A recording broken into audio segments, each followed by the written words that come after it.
नमस्कार दोस्तों, मैं Sudhanshu Arihant edutech YouTube channel पर आपका स्वागत करता हूं। बहुत दिनों से हमारी क्लासेस बंद थी क्योंकि थोड़े बहुत प्रॉब्लम्स थे। अब सारे कुछ ठीक हो चुके हैं, तो फिर से एक बार अरिहंत एडुटेक यूट्यूब चैनल के प्लेटफॉर्म से आपके साथ जुड़ चुका हूं मैं। परसेंटेज का चैप्टर हमने खत्म किया था, अब बारी है रेशियो प्रोपोर्शन की। इसे भी खत्म करेंगे, एक एक करके मैथ्स के सारे चैप्टर को बेहतरीन, लाजवाब और बेहतर तरीके से खत्म करेंगे।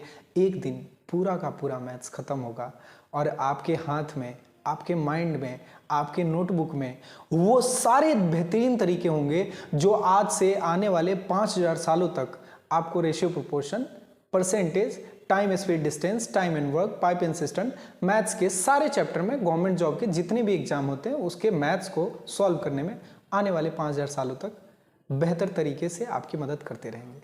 तो चलिए बिना समय गंवाए हुए आज शुरू करते हैं रेशियो एंड प्रोपोर्शन के चैप्टर को। किस चैप्टर को मेरे भाई? रेशियो एंड प्रोपोर्शन के चैप्टर को शुरू करते हैं। ठीक है जी। बहुत सारी वैकेंसीज आ चुकी है, एसएससी ने अपना कैलेंडर जारी कर दिया है, बिहार में बहुत सारी वैकेंसीज हैं, यूपी में बहुत सारी वैकेंसीज है, वैकेंसीज की भरमार लगी हुई है। एकदम जैसे भीड़ में वैकेंसी आती है ना, वैसे ही भीड़ में वैकेंसी आई हुई है, बस उसी में अपना जगह बना लेना है। आइए रेशियो प्रोपोर्शन देखते हैं और देखते हैं क्या होता है ये रेशियो एंड प्रोपोर्शन। तो सबसे पहले हमें समझना है कि रेशियो क्या होता है मेरे भाई। क्या समझना है? रेशियो क्या होता है। ठीक है जी। रेशियो को समझने के लिए आप ऐसा समझ लीजिए कि इसके लिए एक वर्ड काफी है। इसके लिए क्या काफी है जी? एक वर्ड काफी है, कंपैरिजन। रेशियो कुछ नहीं है, ये क्या है? कंपैरिजन है। ये क्या है जी? कंपैरिजन है। क्या है मेरे भाई? कंपैरिजन है। ये है comparison. Comparison between numbers is called ratio. Comparison between numbers is called ratio. ठीक है जी। जैसे मान लीजिए मैं कोई दो नंबर लेता हूं, ए एंड बी। मैंने दो नंबर लिया ए एंड बी, अगर इनका कंपैरिजन करूंगा तो मैं बोलूंगा कि ए की वैल्यू क्या है और बी की वैल्यू क्या है। ए अगर 3 है, बी अगर 7 है, तो ए 3 है और बी 7 है। ए बी से छोटा है, बी ए से बड़ा है, यही तो मैं बोलूंगा। तो अगर दोनों नंबर को डिनोट करना हो, इन दोनों नंबर को अगर कंपेयर करना हो, तो हम रेशियो की मदद से कंपेयर करते हैं और रेशियो को लिखा जाता है ए, और ये साइन होता है रेशियो का A:B। इसे हम 4-5 तरीके से पढ़ते हैं। ठीक है जी। आपको मेनली एक चीज याद रखना है। क्या याद रखना है? इसे पढ़ा जाता है A:B। इसे क्या पढ़ा जाता है? A:B। इसे पढ़ा जाता है A:B, या फिर आप इसे ये भी पढ़ सकते हो A/B, या आप इसे ये भी लिख सकते हो A/B। ठीक है जी। इसे आप A/B भी लिख सकते हो। ठीक है जी। कोई भी नंबर रेशियो के टर्म में आप उसे डिफाइन कर सकते हो या फिर लिख सकते हो। जैसे मैंने आपसे एक नंबर बोला 2, तो 2 क्या है? 2 एक रेशनल नंबर है। 2 को 2/1 लिख सकते हो और इसी को आप लिख सकते हो 2:1। इसी को आप क्या लिख सकते हो मेरे भाई? 2:1। तो रेशियो कुछ नहीं है, नंबर्स के बीच में जो कंपैरिजन होता है उसी को हम लोग क्या कहते हैं? रेशियो कहते हैं। अब देखना मेरे भाई, इस रेशियो में एक मजेदार बात और आपके सामने क्या आने वाली है। इस रेशियो में अगर मैं एक और बात लाऊं आपके सामने, तो वो बात ये आएगी कि अगर दो नंबर्स हैं, उनको कंपेयर किया गया है, तो उन्हें पढ़ेंगे A:B। उन्हें क्या पढ़ेंगे? A:B पढ़ेंगे। और इसे हम क्या कहते हैं? इसे हम क्या कहते हैं? आओ इस चीज को भी देख लेते हैं। इसे हम कहते हैं एंटीसीडेंट। इसे क्या कहते हैं? एंटीसीडेंट कहते हैं। इसे हम कहते हैं एंटीसीडेंट। ठीक है जी। और इस बी को कहते हैं कंसीक्वेंट। इस बी को कहते हैं कंसीक्वेंट। ठीक है जी। तो अगर दो नंबर को कंपेयर किया गया है, जो पहला नंबर है वो एंटीसीडेंट कहलाता है और जो दूसरे नंबर है उसे हम क्या कहते हैं? कंसीक्वेंट कहते हैं। किसी भी दो नंबर को कंपेयर करोगे वो रेशियो में कहलाएंगे, उन्हें हम पढ़ेंगे A:B, A:B, या फिर A/B भी आप पढ़ सकते हो। ठीक है जी। ये तो रही रेशियो की बात, कंपैरिजन की बात। ठीक है जी। हमेशा एक बात याद रखना, पहला पॉइंट हमने देख लिया कि रेशियो क्या होता है। अब इसमें पहला पॉइंट क्या देखेंगे, पहला पॉइंट इसमें क्या देखेंगे कि रेशियो यानी कि कंपैरिजन जब भी होगा वो एक जाति के, एक टाइप के नंबर्स के साथ होगा। जैसे लेंथ का कंपैरिजन हमेशा किसके साथ होगा जी, तो लेंथ के साथ होगा। लेंथ का कंपैरिजन हमेशा किसके साथ होगा, लेंथ के साथ होगा। वेट का कंपैरिजन हमेशा किसके साथ होगा, वेट के साथ होगा। ठीक है जी। स्पीड का कंपैरिजन हमेशा किसके साथ होगा, स्पीड के साथ होगा। ठीक है जी। और आपसे अगर मैं एक बात पूछ रहा हूं तो मैं ये कहूंगा कि हमेशा जो रेशियो होता है वो सेम चीजों का, सेम क्वांटिटी जो होती है ना कंपैरिजन की, कोई भी, यहां 2 है ना, 3 भी हो सकती हैं, 4 भी हो सकती हैं, 5 भी हो सकती हैं, 6 भी हो सकती हैं, डिपेंड करता है आप कितने लोगों को कंसीडर कर रहे हो। ठीक है जी।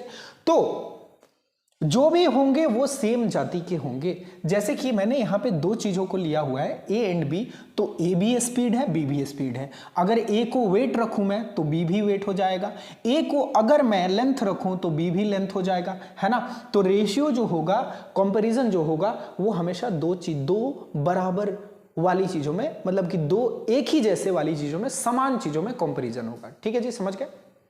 अब मैं हूं आदमी और आप घर से मेरी कंपैरिजन करो, तो घर से मेरा कोई कंपैरिजन है नहीं है। मैं आदमी हूं और मेरे जैसा एक आदमी आगे सामने खड़ा हो जाए तो हम दोनों की कंपैरिजन की जा सकती है। ठीक वैसा ही रेशियो में उसके साथ होता है। ठीक है जी। तो हम लोग यहां तक इस बात को समझ चुके हैं कि रेशियो कुछ नहीं होता बल्कि कंपैरिजन बिटवीन नंबर्स होता है। रेशियो को हम लोग लिखते हैं A:B, ये 2 साइन देते हैं हम लोग। इसे पढ़ा जाता है A:B, A:B या फिर A/B, और इसे लिख भी सकते हो आप A/B से। ए को एंटीसीडेंट कहते हैं, बी को क्या कहते हैं, कंसिक्वेंट कहते हैं। रेशियो हमेशा एक ही टाइप के चीजों में लगता है, आप कंपैरिजन एक ही टाइप के चीजों में कर सकते हो। ठीक है जी। इतना सारा चीज क्लियर है तो हम लोग आगे बढ़ेंगे। ठीक है जी। अब जैसे देखिए, मैं अगर A/B की वैल्यू कुछ ले लूं, जैसे मान लीजिए कि मैंने बोला कि 2 फ्रेंड्स हैं, एक राम है और एक श्याम है। ठीक है जी। एक राम है, एक श्याम है। मैंने दोनों फ्रेंड्स के लेंथ का कंपैरिजन करना चाहा, हाइट का। ठीक है जी। दोनों फ्रेंड्स के हाइट का कंपैरिजन करना चाहूंगा। ठीक है जी। मान लीजिए कि राम जो है वो 5 फुट का है। मान लीजिए, मैं इंच में बात करता हूं। ठीक है जी। मान लीजिए कि इंच में बात हो रही है, हाइट में। मान लीजिए कि राम जो है वो 65 इंच का है। ठीक है जी। और श्याम जो है वो 60 इंच का है। ठीक है जी। श्याम जो है 60 इंच का है। अब तो ये लेंथ हो गया ना, ये इंच है और ये इंच है, ये इनकी हाइट हो गई। अब जब इन्हें रेशियो में आपको दिखाना होगा तो इनके बीच में जो सबसे बड़ा कॉमन है उसको हटाना पड़ेगा आपको। इसके बीच में से क्या हटाना पड़ेगा, सबसे बड़ा कॉमन हटाना पड़ेगा। यानी कि मैं ये कह सकता हूं कि एंटीसीडेंट एंड कंसिक्वेंट दोनों जो है वो को प्राइम होने चाहिए। को प्राइम होने का मतलब ये होता है कि उनमें कोई भी एक के सिवा कुछ भी कॉमन ना मिले, तभी वो रेशियो में व्यक्त किए जा सकते हैं या फिर रिप्रेजेंट किए जा सकते हैं। ठीक है जी। तो मैंने कहा कि श्याम की जो हाइट है वो कितनी है मेरे भाई, वो है 60 इंच, 65 इंच, और श्याम की हाइट है 60 इंच। राम की हाइट है 65 इंच और श्याम की हाइट है 60 इंच। अब देखो जरा, यहां भी 5 है सबसे बड़ा कॉमन और यहां भी 5 है सबसे बड़ा कॉमन। तो मैं 5 से इसे कितने बार में काट दूं, 13 बार में, और 5 से इसे कितने बार में काट दूं, 12 बार में। तो इनके हाइट का जो कंपैरिजन हो जाएगा यानी कि रेशियो हो जाएगा, वो हो जाएगा 13:12। ये राम है और ये श्याम है। मतलब कि इनकी लेंथ का रेशियो क्या है, 13:12। 13:12। ठीक है जी, क्लियर है। अगर मैं इनके वेट का कंपैरिजन करूं, मैंने मान लिया, मैंने क्या माना, मैंने हर चीज मान ली है। आइए, मैंने ये भी मान लिया है कि ये दुनिया बहुत खूबसूरत है और इस अंदाज के साथ मैं खूबसूरती के साथ जिए जा रहा हूं।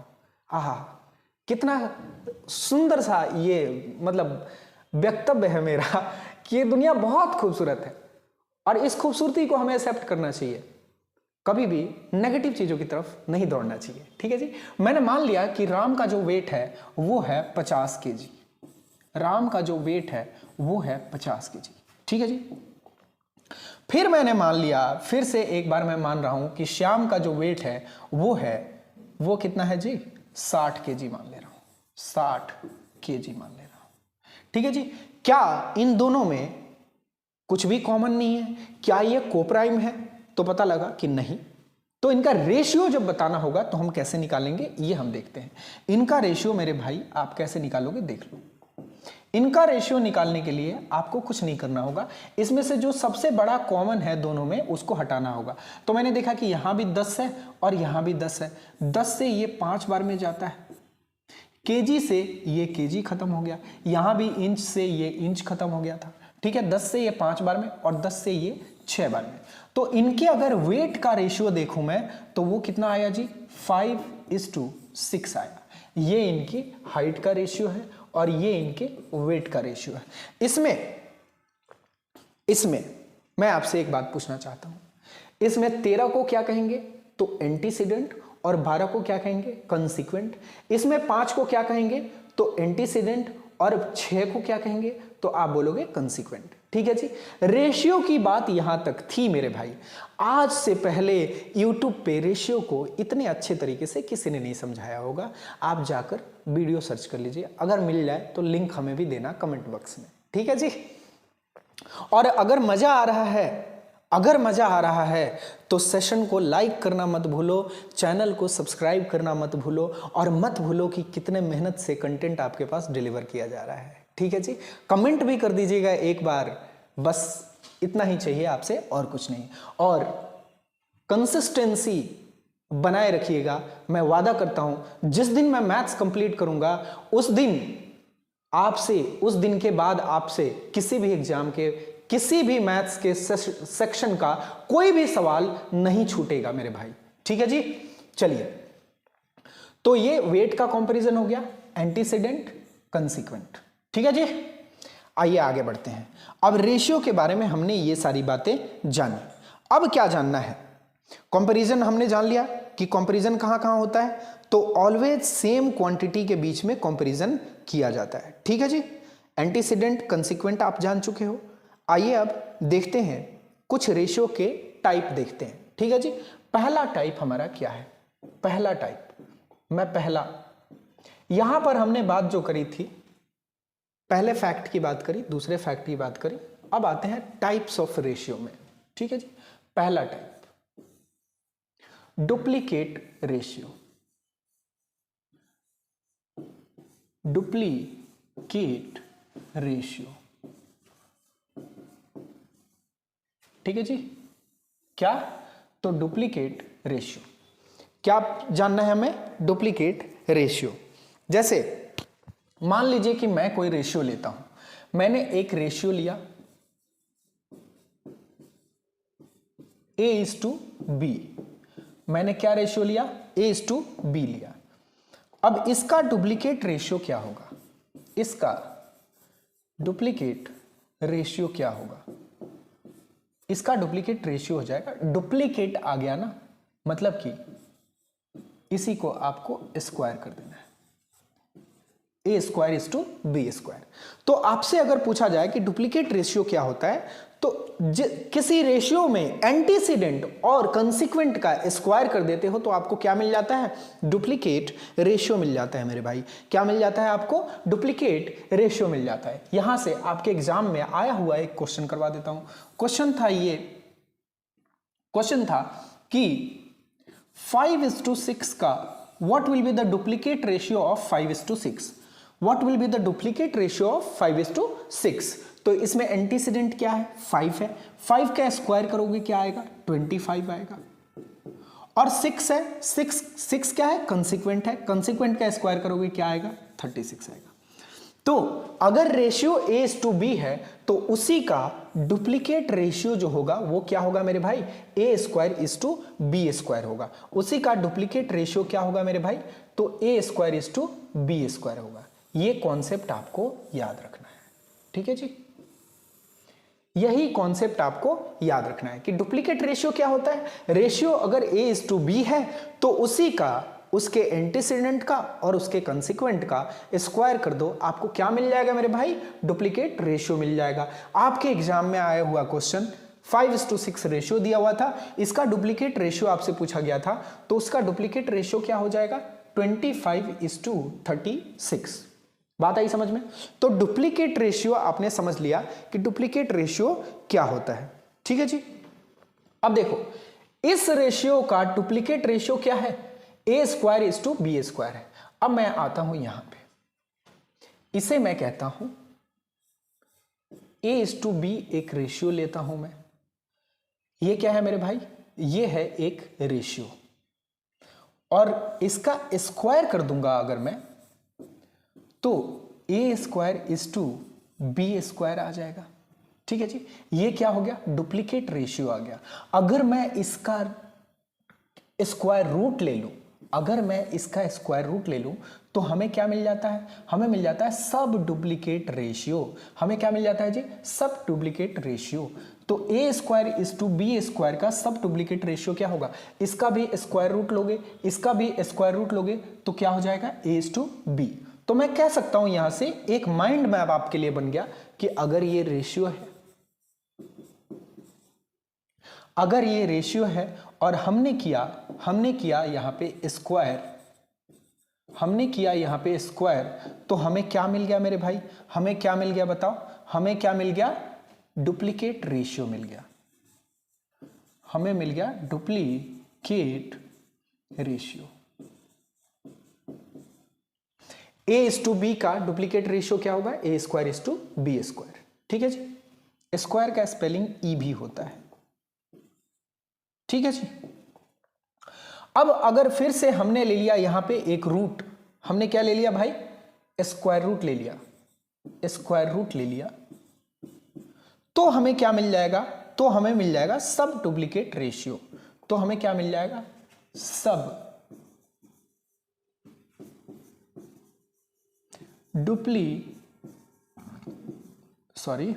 केट रेशियो मिल जाएगा। हमें क्या मिल जाएगा मेरे भाई, पानी की सख्त जरूरत है मुझे, हमें क्या मिल जाएगा, सब डुप्लीकेट रेशियो। ठीक है जी,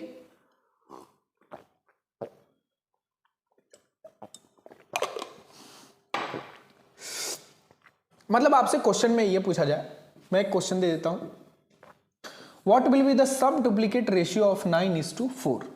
तो इसका सब डुप्लीकेट रेशियो क्या होगा, सब डुप्लीकेट रेशियो SDR, SDR वो वाला नहीं ये वाला SDR, सब डुप्लीकेट रेशियो। इसका सब डुप्लीकेट रेशियो क्या होगा, तो √9:4, दैट इज 9 का स्क्वायर रूट करते हो क्या आता है 3, और 4 का स्क्वायर रूट करते हो क्या आता है 2। तो क्वेश्चन आपका जो ये था कि 9:4 का सब डुप्लीकेट रेशियो क्या होता है, तो आपने क्या कहा 3:2। 9:4 का सब डुप्लीकेट रेशियो क्या होता है मेरे भाई, तो 3:2। अब आइए दूसरी तरफ चलते हैं। दूसरा चीज हमें क्या सीखना है, दूसरा चीज हमें सीखना है ट्रिप्लीकेट रेशियो। ट्रिप्लीकेट रेशियो हमें क्या सीखना है, हमने अभी सीखा डुप्लीकेट रेशियो, अब हमें सीखना है ट्रिप्लीकेट रेशियो। अब हमें क्या सीखना है मेरे भाई, ट्रिप्लीकेट रेशियो। ट्रिप्लीकेट रेशियो, जैसे मान लीजिए मैंने कोई रेशियो लिया x:y, और इसका मैं कर दूंगा क्यूब, इसका मैं क्या कर दूंगा क्यूब, इसका मैं क्या कर दूंगा क्यूब, तो वो हो जाएगा x⁴y⁴। वो क्या हो जाएगा मेरे भाई, x⁴y⁴। यहीं पे कहानी है, इस चीज को हम लोग क्या कहेंगे, रेशियो, और ये वाली जो चीज है वो क्या कहलाएगी, तो ट्रिप्लीकेट रेशियो। ये वाली जो चीज क्या कहलाएगी, ट्रिप्लीकेट रेशियो। ठीक है जी, ये वाली चीज क्या कहलाएगी, ट्रिप्लिकेट रेशियो। ठीक है जी, अब इस पे क्वेश्चन करवाने की कोई जरूरत नहीं है। ठीक है जी, अब आइए हम लोग समझ लेते हैं कि सब ट्रिप्लिकेट रेशियो क्या होता है। सब ट्रिप्लिकेट रेशियो इसी का थोड़ा अगला वर्जन है, सब ट्रिप्लिकेट रेशियो। देखिए अगर मैं इसका क्यूब रूट ले लूं, अगर मैं इसका क्यूब रूट ले लूं तो हमें मिल जाएगा सब ट्रिप्लिकेट रेशियो। इसका क्यूब रूट लेंगे तो क्या होगा, वो cubic root of x cube is to cubic root of y cube. तो यहां से क्या बचेगा, यहां से बचेगा इसका क्यूब रूट निकालोगे, x 3 है तो बाहर, यहां पे अगर 3 है तो x जो है वो 3 के बदले में 1 बाहर निकलेगा, तो ये बच जाएगा x और ये बच जाएगा y।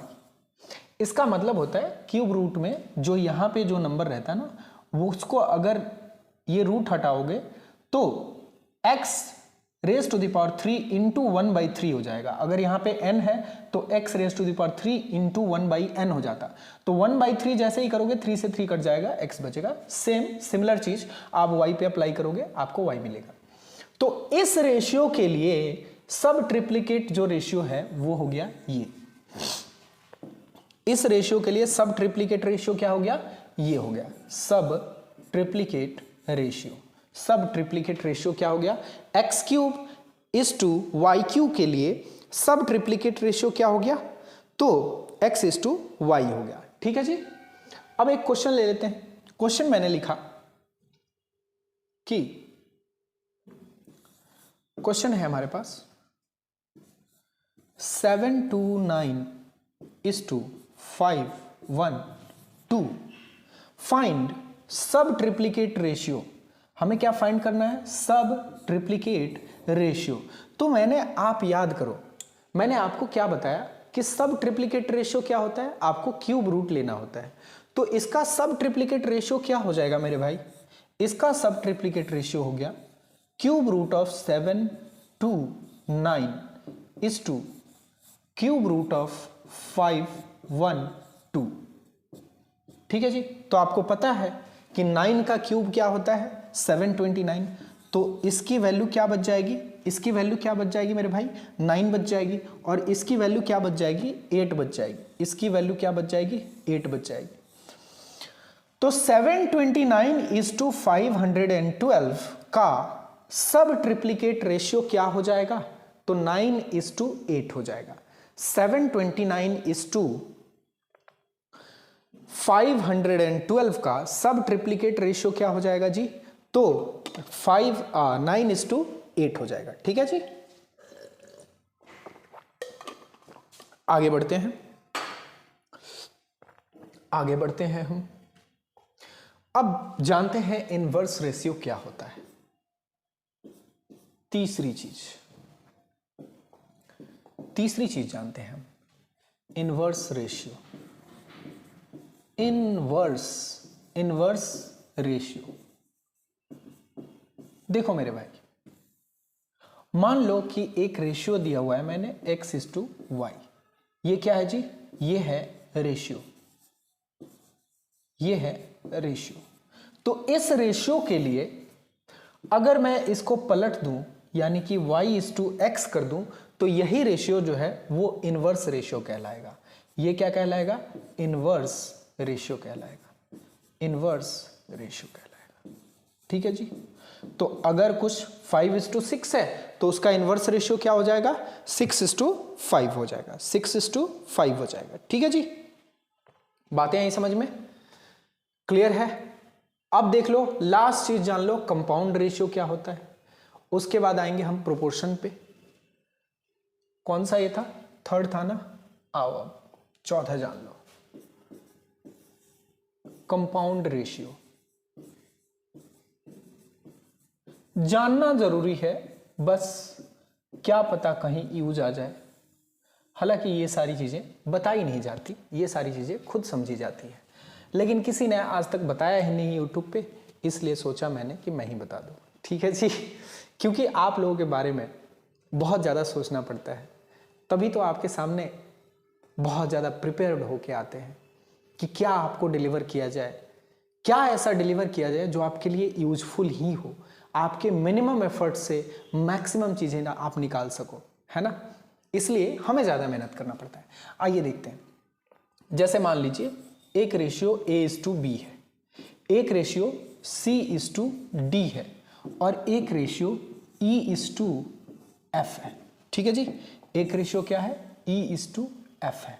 ठीक है जी, तो इन तीनों रेशियो का अगर मैं कंपाउंड रेशियो निकालूं, इन तीनों रेशियो का अगर मैं कंपाउंड रेशियो निकालूं तो इन तीनों के एंटीसीडेंट को मल्टीप्लाई कर दूंगा, इन तीनों के एंटीसीडेंट को मल्टीप्लाई कर दूंगा। इन तीनों के एंटीसीडेंट को मल्टीप्लाई किया तो हमें क्या मिला, A into C into E, यानी कि ACE।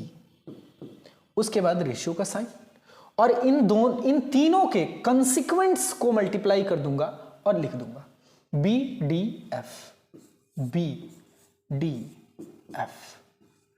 तो इन तीनों रेशियो का जो कंपाउंड रेशियो है वो क्या हो जाएगा मेरे भाई, वो हो जाएगा B को D के साथ और F के साथ, तीनों को मल्टीप्लाई कर दिया गया। इन सब का कंपाउंड रेशियो जो है वो क्या हो जाएगा, इन्हीं का कंपाउंड रेशियो हो गया, कंपाउंड रेशियो मतलब कि CR, इन्हीं सब का कंपाउंड रेशियो क्या हो जाएगा, ACE:BDF। ये रहा कंपाउंड रेशियो का आपके सामने एक्सप्लेनेशन। अब आइए एक क्वेश्चन कर लेते हैं इससे। क्वेश्चन ये था कि what will be the compound ratio of, compound ratio निकालना था, रेशियो दिया हुआ था 1:2, 3:4 एंड 5:6। तो इसका कंपाउंड रेशियो निकालना अब आपके लिए बहुत बड़ी बात नहीं रही, लेकिन जब आप कंपाउंड रेशियो का मतलब नहीं जानते थे तब आपके लिए बहुत बड़ी बात थी। तो कंपाउंड रेशियो निकालते कैसे हैं देख लो, एंटीसीडेंट्स को एंटीसीडेंट्स के साथ मल्टीप्लाई करो और कंसिक्वेंट्स को कंसिक्वेंट्स के साथ मल्टीप्लाई करके लिख दो, कंपाउंड रेशियो आपको मिल जाएगा। ठीक है जी, तो 1 into 3 into 5, 1 into 3 is 3, 3 into 5 is 15। ठीक है जी, 2 इंटू 4 इंटू 6, 2 4 जा 8, 8 6 जा 48। ठीक मल्टीप्लाई किया है ना, 3 एकम 3 पचे 15 और 2 चौके 8 छक्के 48। ये हो गया इसका कंपाउंड रेशियो। लेकिन क्या ये रेशियो है, नहीं, ये रेशियो नहीं है। क्यों नहीं है मेरे भाई, क्यों नहीं है, क्योंकि ये 15:48 में 15:48 में आप जरा ध्यान से देखो, क्या ये दोनों को प्राइम्स हैं, तो आपका आंसर मिलेगा नहीं, ये तो को प्राइम्स नहीं है, ये तो को प्राइम्स नहीं है। तो ये को प्राइम्स कैसे बनेंगे, अब इनमें जो सबसे बड़ा कॉमन है उनको हटा दो। देखो ये दोनों 3 से कट रहे हैं, 3 से ये 5 बार में कट गया और 3 से ये कितनी बार में कट गया, 3 से ये 16 बार में कट गया, 3 पचे 15 और 3 से 16 बार में 48। तो इनका कंपाउंड रेशियो क्या आ गया, 5:16। इनका कंपाउंड रेशियो क्या आ गया मेरे भाई, 5:16 आ गया। ठीक है जी, ये रही थी हमारी रेशियो की बात। ठीक है जी, अब रेशियो में एक और चीज जान लो, जैसे मान लो कि x:y एक रेशियो है। अगर एंटीसीडेंट और कॉन्सिक्वेंट्स को मैं सेम चीजों से मल्टीप्लाई कर दूं, इन सबको सेम चीजों से मल्टीप्लाई किया तो x:y भी सेम ही रहेगा, मतलब इस पे कोई भी फर्क नहीं पड़ेगा, ये दोनों के दोनों बराबर हैं। सेम चीज से अगर डिवाइड कर दूं तो भी सेम कहानी होगी, x:y इक्वल ही रहेगा x/a:y/a के। मतलब किसी रेशियो में सारे मेंबर्स को किसी चीज से डिवाइड करो तो या फिर मल्टीप्लाई करो तो उन रेशियो का वैल्यू जो है वो नहीं बदलता है, बातें आई समझ में, ठीक है जी, कोई दिक्कत कोई दिक्कत नहीं। चलिए, अभी तक हमने क्या पढ़ा? अभी तक हमने रेशियो के बारे में सारी चीजें जानी। अभी तक हमने रेशियो के बारे में सारी चीजें जानी। रेशियो क्या होता है एंटीसीडेंट, क्या होता है कंसिक्वेंट। ठीक है जी। रेशियो के बारे में हमने बहुत सारी चर्चाएं भी करी कि कंपैरिजन हो रहा है इंच से इंच का, केजी से केजी का, लेंथ से लेंथ का, वेट से वेट का। ठीक है जी। रेशियो के बारे में हमने टाइप भी देखा कि डुप्लीकेट रेशियो, सब डुप्लीकेट रेशियो, और क्या होता है ट्रिप्लीकेट रेशियो, क्या होता है सब ट्रिप्लीकेट रेशियो। ये सारी चीजें देखी। हमने ये भी देखा कि इनवर्स रेशियो क्या होता है, हमने ये भी देखा कि कंपाउंड रेशियो क्या होता है, और हमने क्वेश्चन भी किए। हमने ये भी देखा कि रेशियो के सारे मेंबर्स को अगर किसी चीज से डिवाइड कर दें, अगर किसी चीज से मल्टीप्लाई कर दें तो कोई फर्क नहीं पड़ता है। यहां तक कहानी बिल्कुल क्लियर रहनी चाहिए। अगर क्लियर नहीं है तो कमेंट बॉक्स में बताइए, क्लियर किया जाएगा। ठीक है जी। जल की जरूरत तो सबको होती है ना?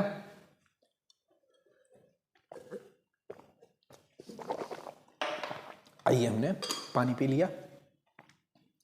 अब देखिए, हमने यहां तक सारी चीजें जान ली रेशियो के बारे में। रेशियो के बारे में आपको इससे अधिक नहीं जानना है, इससे अधिक रेशियो के बारे में नहीं जानना है।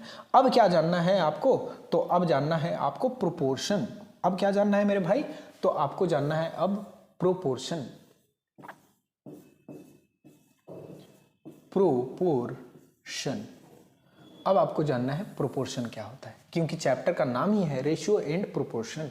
Ratio and proportion. ठीक है जी। तो अब आपको जानना है प्रोपोर्शन। आइए समझते हैं प्रोपोर्शन क्या होता है।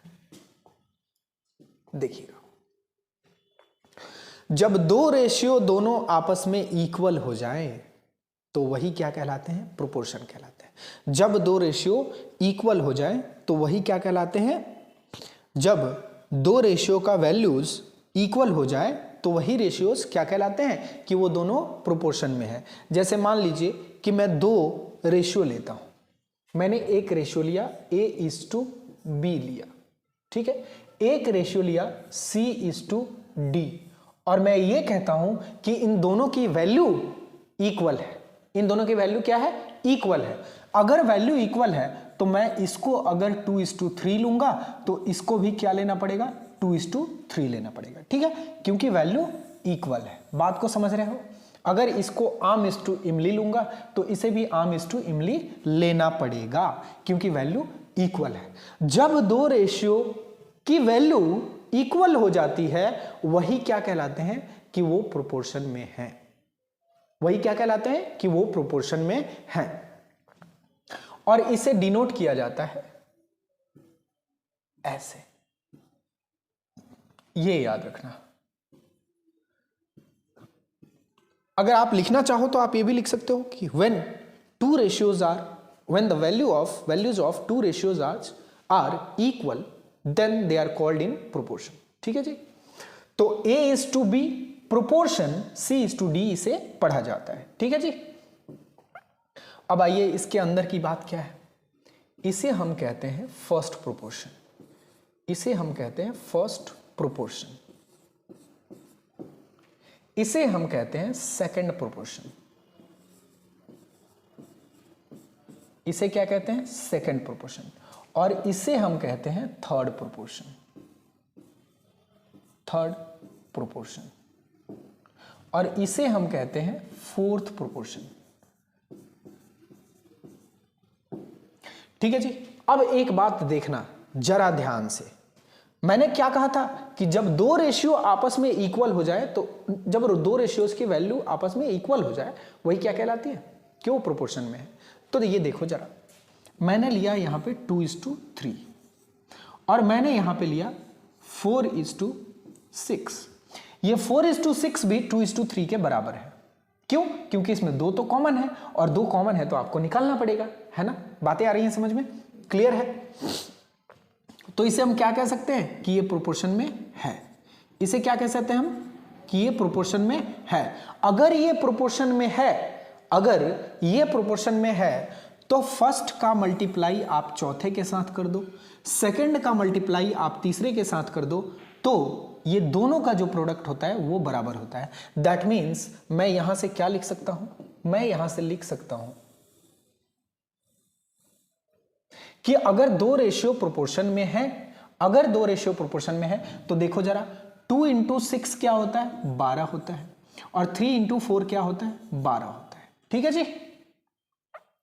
यहां से मैं क्या लिख सकता हूं, यहां से लिख सकता हूं कि a into D, a into D is equal to b into C, a into D is equal to b into सी।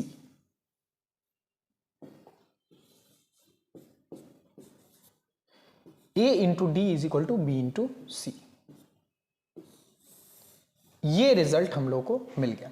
अगर दो रेशियो प्रोपोर्शन में हैं तो पहले का मल्टीप्लाई चौथे के साथ करोगे, वो बराबर होगा तीसरे का मल्टीप्लाई दूसरे के साथ करने के बाद। ठीक है जी, इतना तक समझ में आ गया, कोई दिक्कत नहीं होनी चाहिए। ठीक है, अगर मैं दो रेशियो प्रोपोर्शन में है तो मैं यहां से a को अगर फाइंड करना चाहूं तो a को फाइंड करने के लिए क्या करूंगा, a की वैल्यू मैं लिख सकता हूं BC बाई डी होगा। ठीक है जी, BC बाई डी होगा, और a को हमने क्या बोला था, फर्स्ट प्रोपोर्शन। तो फर्स्ट प्रोपोर्शन कैसे निकलता है, दूसरा गुने तीसरा बटे चौथा, याद रखना हमेशा। ठीक है जी। सेकंड प्रोपोर्शन अगर निकालना हो, यानी कि b निकालना हो, तो ये b कैसे निकलेगा, b निकलेगा a into D by C, a into D by C, मतलब कि पहला गुने चौथा बटे तीसरा, ये हो गया सेकंड प्रोपोर्शन। ठीक है जी, यहां से करके आप सारी चीजें निकाल सकते हो। थर्ड प्रोपोर्शन निकालना हो, थर्ड प्रोपोर्शन निकालना हो तो AD बाई बी, थर्ड प्रोपोर्शन का मतलब ये हो गया कि पहला गुने चौथे बटे दूसरा। ये सारी चीजें याद होनी चाहिए।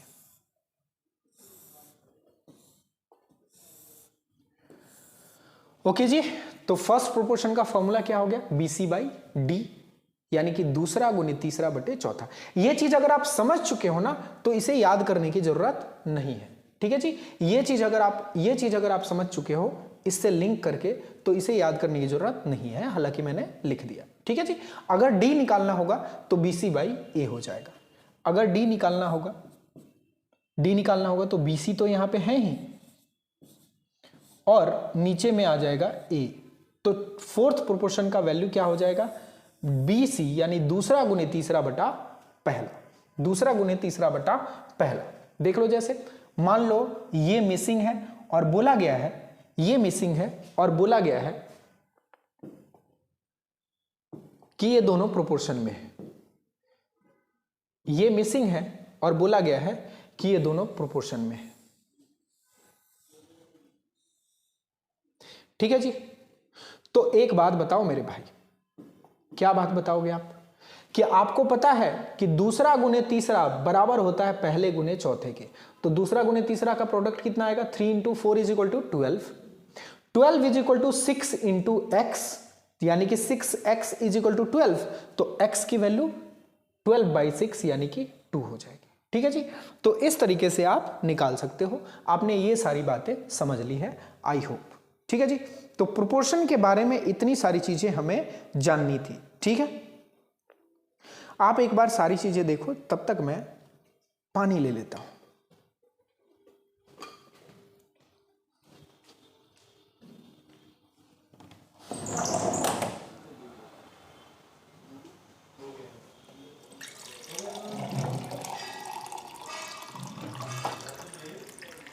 जी सर, नहीं, पानी खत्म हो गया था।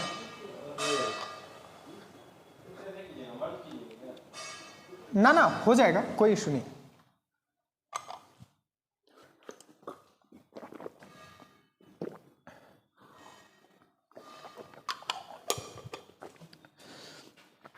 चलिए, तो प्रोपोर्शन के बारे में इतनी सारी चीजें जाननी थी, लेकिन अभी मेन कहानी बाकी है। आते हैं मेन कहानी पे। मेन कहानी क्या है वो सारी चीजें देख लेते हैं। ठीक है जी, अब जैसे मैं एक चीज आपसे अगर कहूं कि 4 नंबर लेता हूं, मैं 4 नंबर लेता हूं, 7, 9,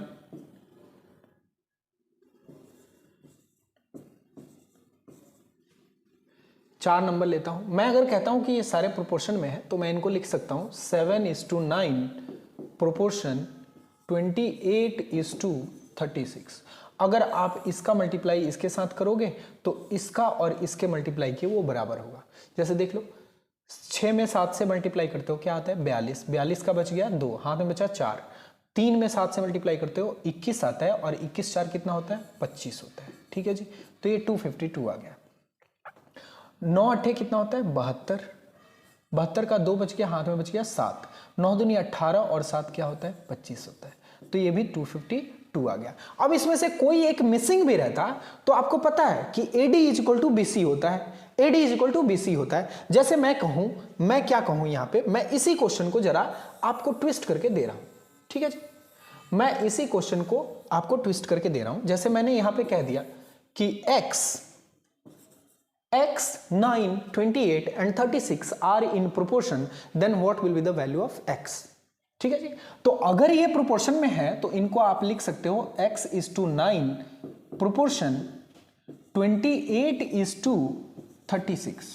ठीक है जी, पहले का मल्टीप्लाई चौथे के साथ कर दो, दूसरे का मल्टीप्लाई तीसरे के साथ कर दो, मतलब कि 36x will be equal to what 9 into 28 के। 9 से ये 4 टाइम्स में कट गया, 4 से ये 7 टाइम्स में कट गया। x की वैल्यू हमने क्या ली थी 7, और आया क्या 7। ठीक है जी, तो प्रोपोर्शन की कहानी आप समझ चुके हो। आप अपने से थोड़ा सा डेटा लेके और इसकी प्रैक्टिस करोगे। इस पे इतना ज्यादा समय नहीं देना चाहिए, लेकिन मैंने काफी समय दे दिया। आप खुद से थोड़ा सा डेटा लेके और इसकी प्रैक्टिस करो, आपको समझ में आ जाएगा। ठीक है जी, आइए एक और चीज समझ लेते हैं, कंटिन्यूड प्रोपोर्शन। एक और चीज समझ लेते हैं कि कंटिन्यूड प्रोपोर्शन क्या होता है। कंटिन्यूड प्रोपोर्शन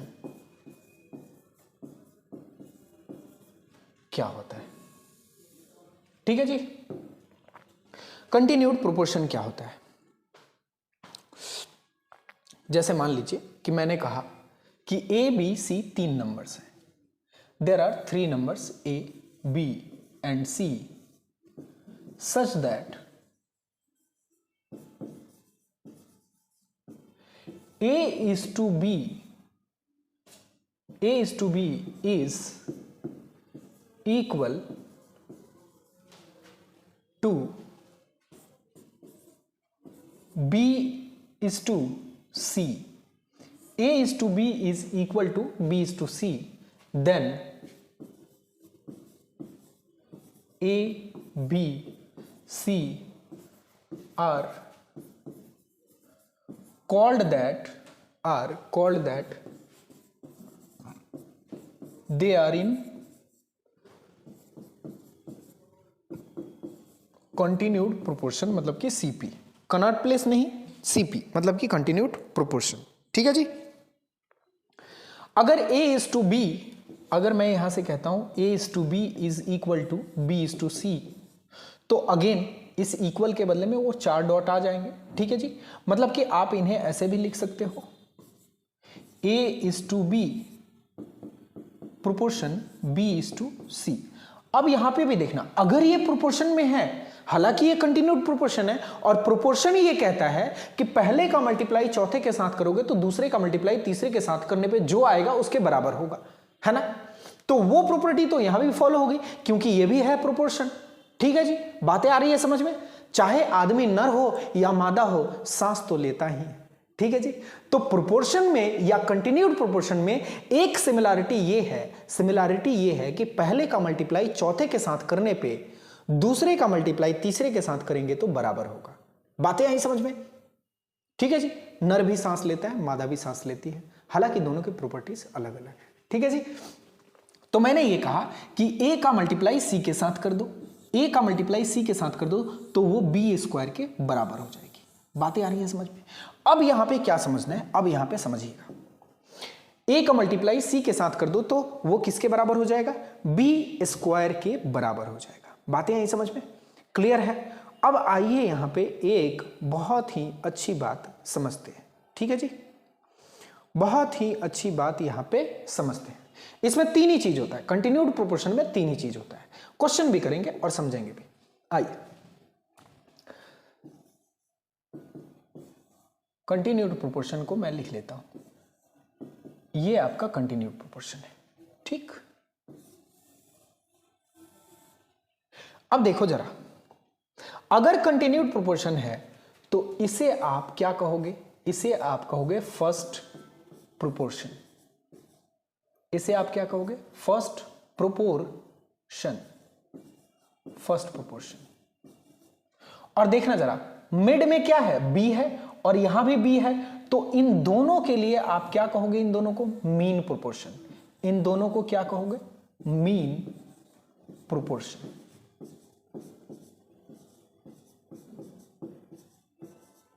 अब प्रोपोर्शन में और कंटिन्यूड प्रोपोर्शन में ये चीजें आपको दोनों चीजें याद रखनी है। ठीक है जी। अब आगे जाके ये मत कहना कि इसे आपने सेकंड प्रोपोर्शन क्यों नहीं कहा, इसे आपने थर्ड क्यों नहीं कहा। क्यों मैं कहूं सेकंड कहूं एक को और थर्ड कहूं एक को, जबकि दोनों की वैल्यू बराबर है? तो मैं घर में 4 फुट का हूं और बाहर जाके 5 फुट का हो जाऊंगा? नहीं। घर में मेरा नाम सुधांशु है, बाहर जाके मेरा नाम कुछ और हो जाएगा, राजा राम मोहन रॉय हो जाएगा? नहीं। घर में मेरा नाम अगर सुधांशु है तो बाहर जाके भी मेरा नाम क्या होगा? सुधांशु ही होगा। ठीक है जी। इसलिए यहां पे इसको सेकंड प्रोपोर्शन नहीं कह सकते, यहां पे इसको थर्ड प्रोपोर्शन नहीं कह सकते, क्योंकि दोनों की वैल्यू बराबर है। इसलिए कंटिन्यूड प्रोपोर्शन में दोनों को बोल दिया जाता है मिड वाला टर्म, यानी कि मीन प्रोपोर्शन, यानी कि मीन प्रोपोर्शन। बातें यही समझ में। और जो बचा हुआ है यानी कि सी, इसे हम लोग बोलते हैं थर्ड प्रोपोर्शन। इसे हम लोग बोलते हैं थर्ड प्रोपोर्शन। यहां पे अगेन हमने क्या पढ़ा था? यहां पे अगेन हमने ये पढ़ा था हमने कि a into c will be equal to b into b, यानी कि b स्क्वायर। तो अगर मैं ये कह दूं कि फर्स्ट प्रोपोर्शन का वैल्यू क्या होगा, अगर मैं ये कह दूं कि फर्स्ट प्रोपोर्शन का वैल्यू क्या होगा, तो आप क्या कहोगे? a is equal to B square by C कहोगे ना? a is equal to B square by C कहोगे ना? तो a इज इक्वल टू क्या होता है मेरे भाई? बी स्क्वायर बाई सी होता है। इसको आपको याद रखना है। ठीक है जी। फर्स्ट प्रोपोर्शन का वैल्यू क्या होता है? a is equal to B square by C. अगर मैं कहूं कि मीन प्रोपोर्शन का वैल्यू क्या होता है, मीन प्रोपोर्शन का वैल्यू क्या होता है, तो मीन प्रोपोर्शन ने किसे कहा है? बी को कहा है मीन प्रोपोर्शन। तो b की जो वैल्यू होगी वो क्या हो जाएगी? देखो B square is equal to A C है, दोनों तरफ रूट ले लोगे तो b की वैल्यू निकल जाएगी। बी स्क्वायर रूट में रहेगा तो बाहर निकल के b हो जाएगा, तो b की जो वैल्यू होगी वो क्या हो जाएगी? अंडर रूट ए सी हो जाएगी। एयर कंडीशनर नहीं, ए सी। ठीक है जी। तो मीन प्रोपोर्शन की वैल्यू क्या होती है? b is equal to under root A C होती है। ठीक है जी। अब आते हैं थर्ड प्रोपोर्शन पे। अब आते हैं किस पे मेरे भाई? थर्ड प्रोपोर्शन पे। तो देखना जरा, थर्ड प्रोपोर्शन की वैल्यू क्या होगी? पहला जो चीज था, दूसरा चीज था, और इसमें तीसरा चीज है। थर्ड प्रोपोर्शन की वैल्यू देखो, अगर c को यहीं पे रहने दूं और दोनों तरफ a से डिवाइड कर दूं तो a हट जाएगा और c बच जाएगा, तो c की वैल्यू निकल जाएगी। c की वैल्यू क्या आ जाएगी? देख लो, third proportion that is c will be equal to b square by a, b square by a। तो आपको याद रखना है, आपको क्या याद रखना है कि थर्ड प्रोपोर्शन का वैल्यू क्या होता है? थर्ड प्रोपोर्शन यानी कि c का वैल्यू क्या होता है? b स्क्वायर बाई a होता है। बातें यही समझ में क्लियर है? क्रिस्टल क्लियर है? अब आते हैं, आगे बढ़ते हैं। एक क्वेश्चन ले लेते हैं, क्वेश्चन लेने के बाद में मजा आ जाएगा आप लोगों को। क्वेश्चन लेने के बाद में मजा आ जाएगा। क्वेश्चन ले लेते हैं। What is the third proportion of 5 and 7? Question ले लेते हैं। Third proportion of 5 and 7। तो देखो जरा, अगर थर्ड प्रोपोर्शन आपसे पूछा गया और 2 ही नंबर दिए गए हैं, इसका मतलब आपको कंटिन्यूड प्रोपोर्शन दिया गया है, मतलब ये a की वैल्यू है, ये b की वैल्यू है। तो इसे कैसे राइट करोगे? इसे राइट करोगे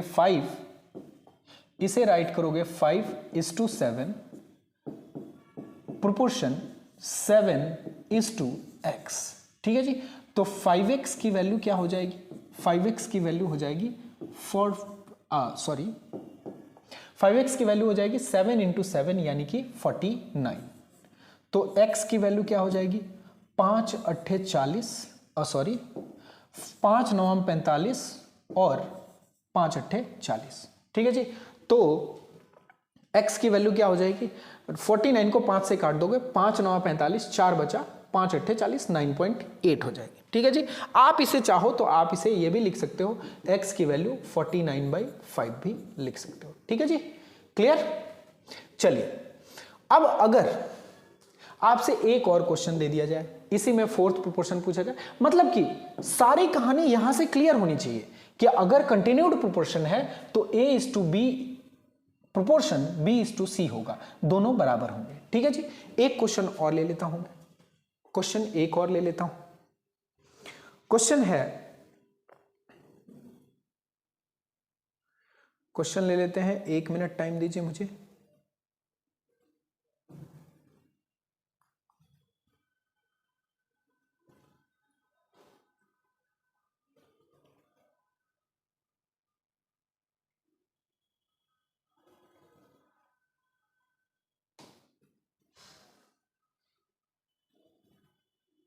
चलिए क्वेश्चन है,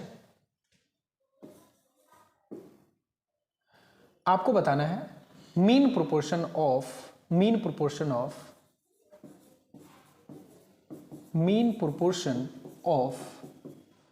3 and 12। अगर आपसे इसका मीन प्रोपोर्शन पूछा जा रहा है, मतलब कि b की वैल्यू पूछी जा रही है, अगर b की वैल्यू पूछी जा रही है और मीन प्रोपोर्शन कहां पे पूछा जाता है, कंटिन्यूड प्रोपोर्शन में पूछा जाता है, तो मीन प्रोपोर्शन अगर आपसे पूछा जा रहा है मतलब कि b की वैल्यू पूछी जा रही है, b की वैल्यू तभी पूछी जाएगी जब a एंड c की वैल्यू गिवन रहेगी। तो आपको इसे राइट करना है 3:b proportion b is to 12। ये 3a हो गया, b 12c हो गया। ठीक है। तो आपको पता है कि 12 गुने 3 will be equal to b²। और मीन प्रोपोर्शन का वैल्यू क्या होता है, b is equal to √ac। ठीक है जी। b इज इक्वल टू क्या होता है मेरे भाई, √ac होता है। तो b is equal to √ac कर दोगे तो 12 इंटू 3 कितना होता है, 36 होता है। और b की वैल्यू क्या आ जाएगी, 36 का जब स्क्वायर रूट करोगे तो 6 आ जाएगा। ठीक है जी। अब देखो जरा, इसे पुट करके देख लो कि ये प्रोपोर्शन में हो रहा है या नहीं। तो 3:6 रखोगे, प्रोपोर्शन 6:12 रखोगे। तो ये जरा देखो, ये देखो जरा, 3 से ये 2 टाइम्स में कट गया तो ये क्या आया 1:2 और बराबर हो जाएगा 6 से ये 2 टाइम्स में कट गया तो ये भी 1:2 आया।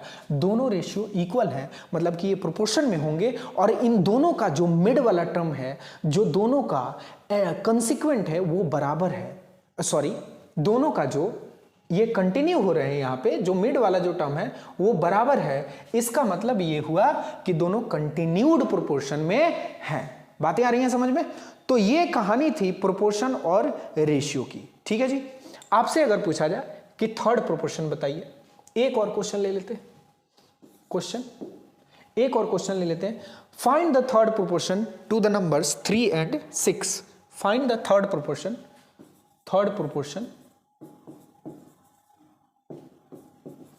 to the numbers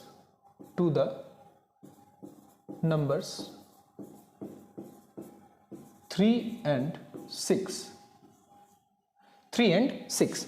अब देखो जरा, 2 नंबर दिए गए हैं। अब मेरे भाई एक बात बताना, अगर ये खाली प्रोपोर्शन होता तो कोई एक निकालने के लिए आपको तीनों चाहिए। जरा मेरी बातों को ध्यान से सुनो, यहां पे आ जाओ, यहां आ जाओ, यहां आ जाओ मेरे भाई। अगर खाली प्रोपोर्शन होता तो कोई एक निकालने के लिए आपको तीनों चाहिए।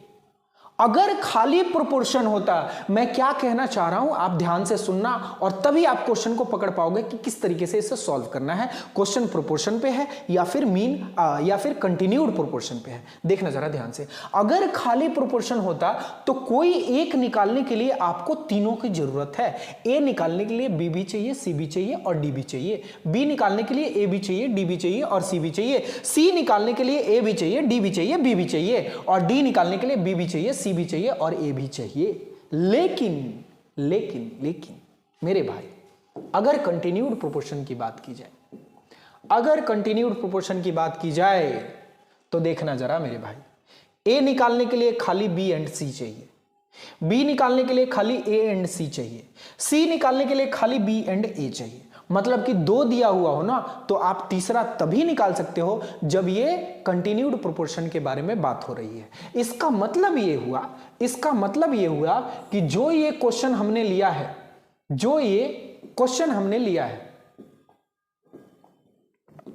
जो ये क्वेश्चन हमने लिया है कि third proportion to the numbers 3:6 निकालना है, ये किसका क्वेश्चन है? कंटिन्यूड प्रोपोर्शन का। समझ रहे हो मेरी बात को? 2 दिया हुआ रहेगा और तीसरा निकालने को बोलेगा, इसका मतलब कि कंटिन्यूड प्रोपोर्शन के बारे में बात हो रही है, वहां पे कंटिन्यूड प्रोपोर्शन वाले सारे फॉर्मूले आप यूज करोगे। अगर 3 दिया हुआ है, 1 की बात की जा रही है, इसका मतलब खाली प्रोपोर्शन के बारे में बात हो रही है और वहां पे आप खाली प्रोपोर्शन वाले फॉर्मूले यूज करोगे। या फिर आप ये याद रखोगे, पहला गुने चौथा इज इक्वल टू दूसरा गुने तीसरा होता है, और प्रोपोर्शन, कंटिन्यूड प्रोपोर्शन का कॉन्सेप्ट क्लियर रखोगे तो सारी चीजें हो जाएगी। बात समझ में आ रही है? चलो, क्या फाइंड करना है? यहां पे थर्ड प्रोपोर्शन फाइंड करना है। थर्ड प्रोपोर्शन फाइंड करना है मतलब कि मीन जो कंटिन्यूड प्रोपोर्शन है उसके बारे में बात की जा रही है। इसका मतलब यह हुआ कि ए दिया हुआ है, बी दिया हुआ है और आपसे सी पूछा जा रहा है। बात आई समझ में? मतलब कि यहां से 3 है, यहां 6 है और यहां भी 6 है और सी की वैल्यू पूछी जा रही है। अब मेरे भाई एक बात बताओ, क्या बात बताओगे आप? वो बात बता दो जो बात तुमने आज तक अपने जुबा पर लाई नहीं थी। वो बात बता दो जो बात आपने अपने जुबा पर लाई नहीं थी। क्या तुमने आज से कुछ सालों पहले साथ निभाने के कसमें खाई नहीं थी? आ जाओ। तो हमने क्या पढ़ा था कि पहला गुने चौथा यानी कि 3 into C will be equal to दूसरा गुने तीसरा यानी कि 6 into 6 यानी कि 36। तो C का वैल्यू क्या आ जाएगा? 12 आ जाएगा। C का वैल्यू क्या आ जाएगा? 12 आ जाएगा। मतलब कि अगर C की वैल्यू 12 रख दी जाए तो ये सारे कंटिन्यूड प्रोपोर्शन में हो सकते हैं। ठीक है जी? मतलब कि आपका जो प्रोपोर्शन बनेगा वो क्या बनेगा? 3:6 प्रोपोर्शन 6:12। देख लो बराबर है। 3 दूनी 6 मतलब 1:2 और 6 दूनी 12 मतलब कि 1:2। ठीक है जी? प्रोपोर्शन के बारे में इतने से ज्यादा आपको कभी नहीं जानना है और ना ही जानने की जरूरत पड़ेगी। ठीक है जी? क्लियर है? Continued proportion clear, ratio clear, proportion clear, proportion के सारे कॉन्सेप्ट्स क्लियर, कंटिन्यूड प्रोपोर्शन के सारे कॉन्सेप्ट्स क्लियर। अगली क्लास में हम वो प्यारी प्यारी बातें करेंगे, जो प्यारी प्यारी बातें आपको बहुत ही सुहानी लगेंगी, बहुत ही अपनी कहानी लगेंगी और बहुत ही दीवानी लगेगी। ठीक है जी?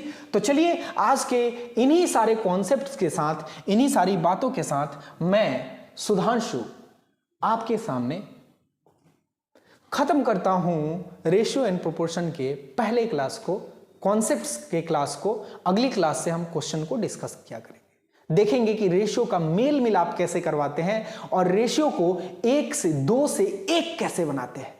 अगली क्लास में हम बहुत सुंदर कॉन्सेप्ट सीखने जा रहे हैं।